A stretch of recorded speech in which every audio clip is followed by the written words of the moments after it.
Shalom saudara-saudara, selamat hari Sabat buat kita semuanya.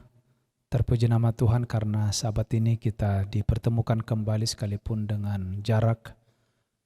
Namun kita tetap dalam satu iman dan pengharapan. Saat ini kita akan merangkumkan pelajaran sekolah Sabat yang sudah pernah kita pelajari bersama-sama, di mana ini adalah merupakan Sabat yang terakhir. Mari kita tunduk kepala, berdoa sejenak. Bapa di sorga, Bapa yang penuh kasih, kami bersyukur karena pada Sabat ini kami boleh tiba di penghujung triwulan pertama tahun 2021. Bila mana kami merangkumkan pelajaran sekolah Sabat, urapi kami semua, biarlah pengertian yang begitu indah menjadi bagian kami semua. Di dalam nama Yesus kami berdoa dan mengucap syukur. Amin. Saudaraku yang kasih, pelajaran satu minggu yang baru berlalu bagi saya merupakan satu pengharapan yang besar. Saya merindukan akan kejadian itu karena judulnya ialah planet bumi lahir kembali. Kenapa? Karena bumi di mana kita berada sekarang sudah tua, sudah carut marut, walaupun masih bisa kita melihat keindahan.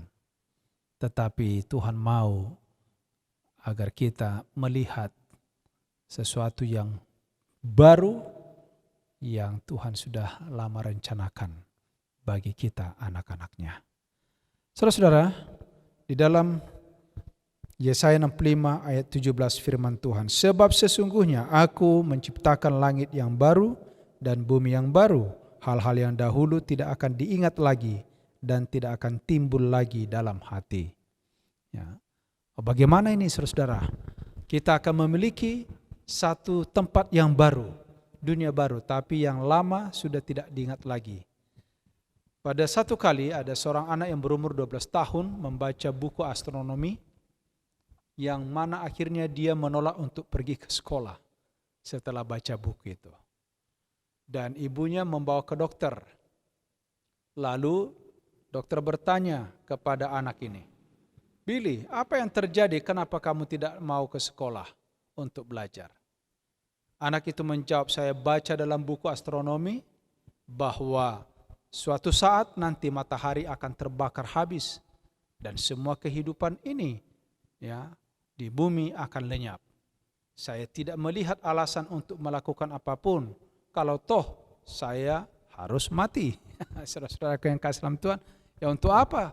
Kalau toh dan binasa, ngapain? Itu di dalam hati Billy yang masih muda. Ibunya berteriak histeris, itu bukan urusanmu. Itu bukan urusanmu. Dan dokter itu berkata sambil tersenyum kepada Billy, Billy, kamu tidak perlu khawatir pada hal tersebut, ya, pada saat hal tersebut terjadi. Karena kita semua telah meninggal dunia sebelumnya. Pada akhirnya kita akan mati semua. Tetapi saudara-saudara, kita tidak berakhir dengan kematian. Karena di balik kematian masih ada kehidupan, yaitu hidup kekal yang disiapkan oleh Tuhan di tempat yang baru. Nah, itulah sebenarnya yang menjadi ya pelajaran kita sepanjang satu minggu yang baru berlalu. So, sesungguhnya Allah menciptakan langit yang baru, bumi yang baru, hal-hal dahulu tidak akan diingat-ingat lagi. Saudara yang kasih dalam Tuhan, sesungguhnya apa yang terjadi sekarang ini di dunia ini sangat menyusahkan kita. Kesusahan tidak pernah berhenti. Percideraan, penderitaan, pertentangan, perkelahian, perselisihan. Setiap hari kita lihat saudara dan kita rasakan. Ya. Dan kelelahan yang luar biasa yang kita alami ini segera akan berakhir kalau Yesus datang. Nah, pertanyaan sekarang, apakah kita masih ya meragukan janji itu? Apakah kita tidak merindukan akan kegenapan janji itu? Saudara-saudaraku yang kasih dalam Tuhan, Di dalam Yesaya pasal 65 dilanjut ayat yang ke-18. Apa yang disampaikan oleh firman Tuhan di sana?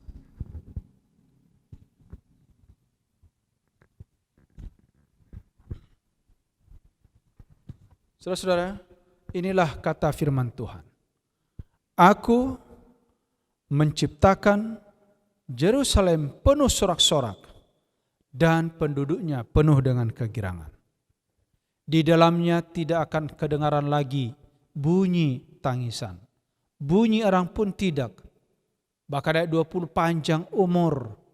Mereka mendirikan rumah dan berkebun, semua binatang makan rumput dan bersahabat, sehingga tidak ada lagi yang berbuat jahat. Ayat yang ke-25.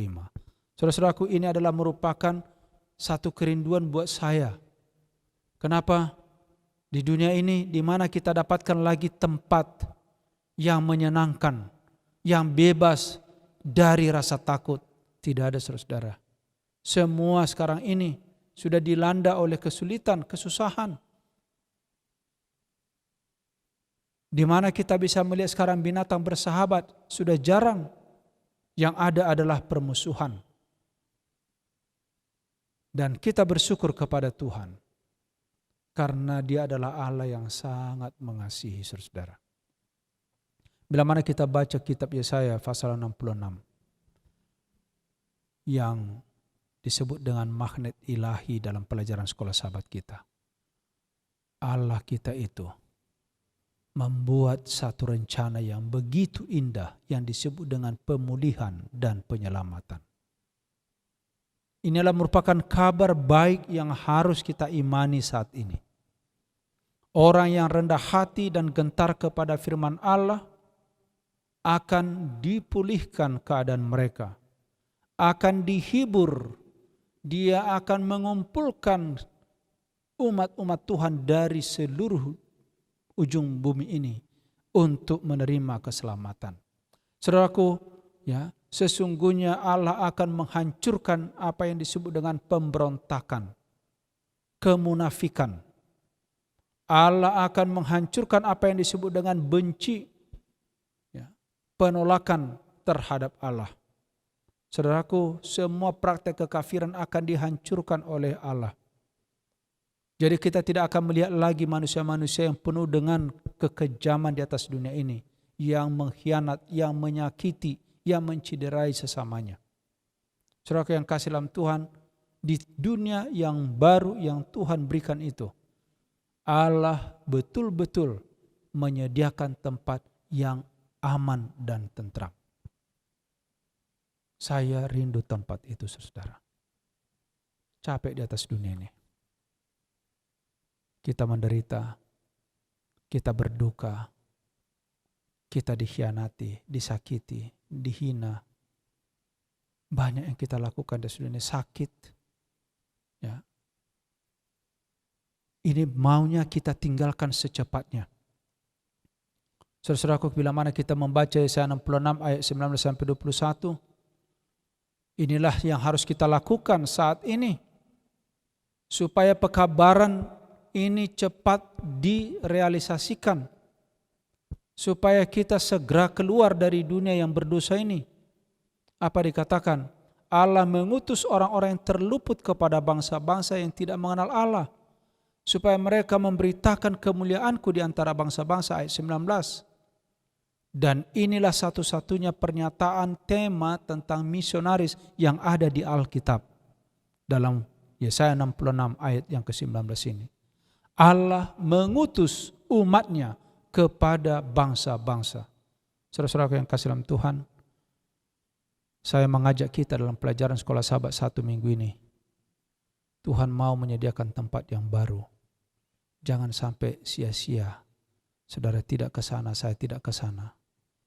Karena siapa yang layak masuk ke sana adalah mereka yang sungguh-sungguh melakukan perintah Allah saat ini. Hindari, saudaraku, sifat-sifat yang membenci, sifat-sifat duniawi yang mementingkan diri, yang mengkhianat, yang mengolok-olok, yang kerjanya mencari kesalahan, yang kerjanya hanya untuk menyakiti orang lain, senang untuk melihat penderitaan orang. Saudara yang kasih dalam Tuhan, orang yang mau masuk ke dalam dunia baru, mereka tidak memiliki sifat-sifat yang seperti tadi. Mereka adalah orang-orang yang rendah hati, yang rela disakiti, yang rela menderita demi kebenaran. Saudaraku, ya, bukan itu saja, tetapi yang berjiwa misioneri. Kalau saudara-saudara rajin sekarang ini mengetik, ketiklah pekabaran yang baik. Sebarkan kepada orang lain. Bukan fitnah, bukan dosa orang lain yang saudara sebarkan. Bukan kejahatan orang yang saudara sebarkan.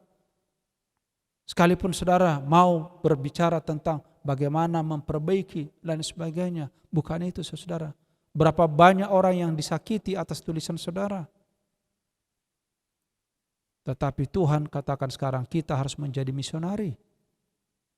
Ya.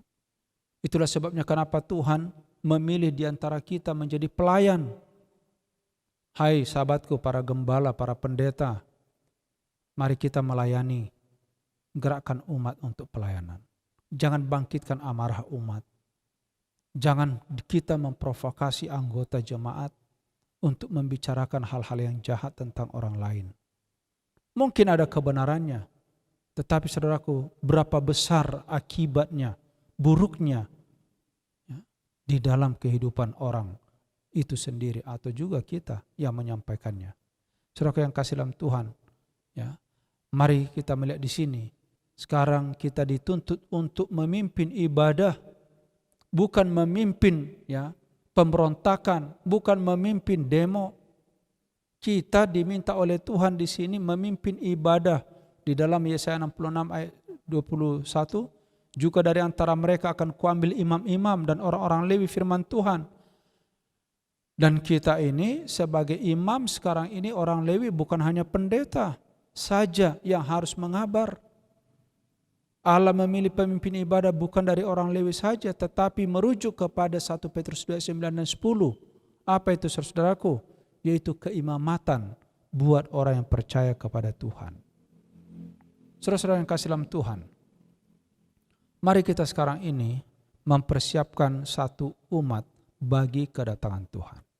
Di dalam Keluaran 19 ayat 5 dan 6, siapa kita? Siapa komunitas iman itu? Ya, kita sebagai bangsa umat Tuhan adalah menjadi kerajaan imam bangsa yang kudus. Di dalam Galatia 3, 28-29, tetapi sekarang dalam hal ini tidak ada lagi orang Yahudi, tidak ada lagi orang Yunani, tidak ada hamba, tidak ada lagi orang yang merdeka, tidak ada lagi laki-laki atau perempuan. Karena kamu semua adalah satu dalam Kristus, maka kamu juga adalah keturunan Abraham dan berhak menerima janji Allah. Saudara yang kasih dalam Tuhan, itulah sebabnya pada pelajaran kita satu minggu ini, Allah mau kita tinggal selama-lamanya di dalam kemuliaan, di dalam kebahagiaan, di mana itulah di dunia baru. Yesaya 66 ayat 22-24. Tidak ada lagi kematian. Hidup kekal selamanya dan manusia tetap datang sujud kepada Allah. Dan di sana juga adalah Sabat di mana kita boleh ya untuk memuliakan Tuhan. Mengingat bahwa kita adalah ciptaan, bahwa Dia adalah pencipta kita. Saudara yang kasih, dan sementara tahun-tahun kekekalan bergulir, akan membawa pernyataan Allah dan Kristus semakin kaya dan semakin mulia. Sementara pengetahuan makin berkembang, demikian juga dengan kasih rasa hormat kebahagiaan semakin bertambah. Semakin manusia mempelajari Allah, harusnya semakin besar kekaguman kita terhadap tabiat Allah. Jadi saudara, kalau saudara belajar firman Tuhan, berdiskusi, berkomentar, tetapi hidup kita bukan semakin ya menunjukkan tabiat Allah, kita berada di dalam jalur yang salah. Saudara yang kasih, penyerahan hati kita harus lebih besar lagi. Dan lebih besar lagi. Di dalam Kemenangan Akhir 7 halaman 716, firman Tuhan katakan di sini dalam tulisan inspirasi, pada waktu Yesus membukakan di hadapan mereka kekayaan penebusan, pencapaian yang luar biasa dalam pertikaian besar melawan setan. Hati umat yang telah ditebus itu tergerak untuk lebih berserah dengan sungguh-sungguh dan lebih bersuka cita. Mereka memetik kecapi keemasan, beribu-ribu dan berlaksa-laksa, bersatu, suara bersatu menyanyikan nyanyian akbar pujian. Saudara-saudara yang kasih, saya rindu saudara dan saya akan datang bersama-sama di dalam kelompok nyanyian itu untuk memuji Tuhan. Itulah sebabnya apapun yang menghalangi kita sekarang ini untuk berkomunikasi dengan Tuhan, menghalangi kita dalam menciptakan hubungan yang baik dengan sesama, mari kita buang itu semua, saudara. Sekarang waktunya membenahi diri, membenahi keluarga, membenahi jemaat, membenahi organisasi dengan cara rohani, dengan cara yang sungguh-sungguh dengan rendah hati, bukan dengan cara-cara duniawi yang tidak baik, oleh karena kita mau menuju surga dan dunia baru. Wahyu 5 ayat 13. Dan aku mendengar semua makhluk yang di surga, yang di bumi, di laut, semua yang ada di dalamnya berkata, bagi Dia yang duduk di atas tahta dan bagi anak domba Allah adalah puji-pujian, hormat, dan kemuliaan, dan kuasa sampai selama-lamanya. Saudaraku, dunia ini akan berakhir. Pertikaian besar telah berakhir. Dosa dan orang berdosa tidak akan ada lagi. Saudara-saudara, apa yang ada di sana adalah kebahagiaan, keselamatan, sukacita, hormat dan pujian kepada Allah. Kiranya pelajaran sekolah sahabat kita sepanjang 1 minggu, sahabat terakhir ini, di mana dalam judul umum kita, hiburkan umatku, biarlah kita terhibur. Dengan demikian, waktu Yesus datang, kita semua diangkat, saudara. Bukan hanya ribut di dunia ini, berargumen, berdiskusi, berdebat, tetapi tidak berada di sorga. Kiranya dengan pertolongan Tuhan, kita semua boleh diselamatkan. Ini doa dan harapan saya. Tuhan memberkati kita. Kita bersatu dalam doa. Bapa di sorga, terpuji namamu. Terima kasih atas semua pelajaran sepanjang 1 triwulan mengenai penghiburan yang datang dari Tuhan. Memberkati firman yang barusan saja kami dengar. Kami rindu berada di dunia baru. Biarlah kiranya saat ini hati kami dipenuhi sukacita menantikan hari yang indah itu. Oleh sebab itu ubahkan hati kami, agar kami hidup dalam kerendahan hati, saling mengampuni, saling mengasihi satu dengan yang lain. Segala sifat duniawi Tuhan buang dari kami Bapa. Jadikan kami milik-Mu dari sekarang sampai selama-lamanya. Di dalam nama Yesus kami berdoa dan mengucap syukur. Amin.